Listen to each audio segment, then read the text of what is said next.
ಬನ್ನೀಗ ನೋಡೋಣ ಈ ದಿನದ ರಾಶಿ ಫಲಗಳನ್ನ. ಮೊದಲಿಗೆ ಮೇಷರಾಶಿ. ಉತ್ಸಾಹ ಮತ್ತು ಹೊಸ ಕೆಲಸಕ್ಕೆ ಒಳ್ಳೆ ದಿನ, ಸಣ್ಣ ಪ್ರಯತ್ನದಿಂದ ಯಶಸ್ಸಿದೆ. ವೃಷಭ ರಾಶಿ. ಹಣಕಾಸಿನ ವಿಷಯದಲ್ಲಿ ಜಾಗ್ರತೆ ಬೇಕು, ಕುಟುಂಬದೊಂದಿಗೆ ಸಮಯ ಕಳೆಯುವುದು ಸೂಕ್ತ, ಸಂತೋಷದ ದಿನ. ಮಿಥುನ ರಾಶಿ. ಸಂವಾದ ಮತ್ತು ಹೊಸ ಸ್ನೇಹಿತರು ಸಿಗುವ ಸಾಧ್ಯತೆ ಇದೆ, ಕಲಿಕೆಗೆ ಒಳ್ಳೆಯ ಸಮಯ.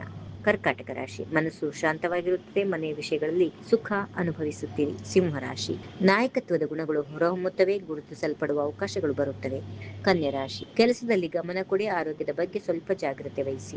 ತುಲಾ ರಾಶಿ. ಸಂಬಂಧಗಳಲ್ಲಿ ಸಮತೋಲನ ಕಾಯ್ದುಕೊಳ್ಳಿ, ಸುಂದರ ಅನುಭವಗಳು ಕಾದಿವೆ. ವೃಶ್ಚಿಕ ರಾಶಿ. ಆಂತರಿಕ ಶಕ್ತಿ ಹೆಚ್ಚಾಗುತ್ತದೆ, ಗುಪ್ತ ವಿಷಯಗಳು ಸ್ಪಷ್ಟವಾಗುತ್ತವೆ. ಧನುರಾಶಿ. ಪ್ರಯಾಣ ಅಥವಾ ಹೊಸ ಯೋಚನೆಗೆ ಒಳ್ಳೆಯ ದಿನ, ಧೈರ್ಯದಿಂದ ಮುಂದುವರಿಯಿರಿ. ಮಕರ ರಾಶಿ. ಕಷ್ಟಪಟ್ಟು ಮಾಡಿದ ಕೆಲಸದ ಫಲ ಸಿಗುತ್ತದೆ, ದೀರ್ಘಕಾಲೀನ ಗುರಿಗಳತ್ತ ಗಮನ ಹರಿಸಿ. ಉತ್ತಮ ದಿನ. ಕುಂಭರಾಶಿ. ಸ್ನೇಹಿತರು ಮತ್ತು ಸಾಮಾಜಿಕ ಚಟುವಟಿಕೆಗಳು ಸಂತೋಷ ನೀಡುತ್ತವೆ, ಹೊಸ ಆಲೋಚನೆಗಳು ಬರುತ್ತವೆ.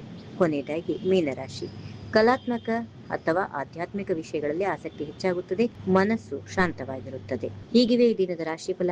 ಸರ್ವರಿಗೆ ಶುಭವಾಗಲಿ. ಶುಭ ದಿನ. ನಮಸ್ಕಾರ. If you like this video, ಬೇಗ ಲೈಕ್ ಮಾಡಿ, ಕಾಮೆಂಟ್ ಮಾಡಿ, ಶೇರ್ ಮಾಡಿ ಹಾಗೂ ಯೋಯೋ ಟಿವಿ ಕನ್ನಡವನ್ನು ಸಬ್ಸ್ಕ್ರೈಬ್ ಮಾಡಿ.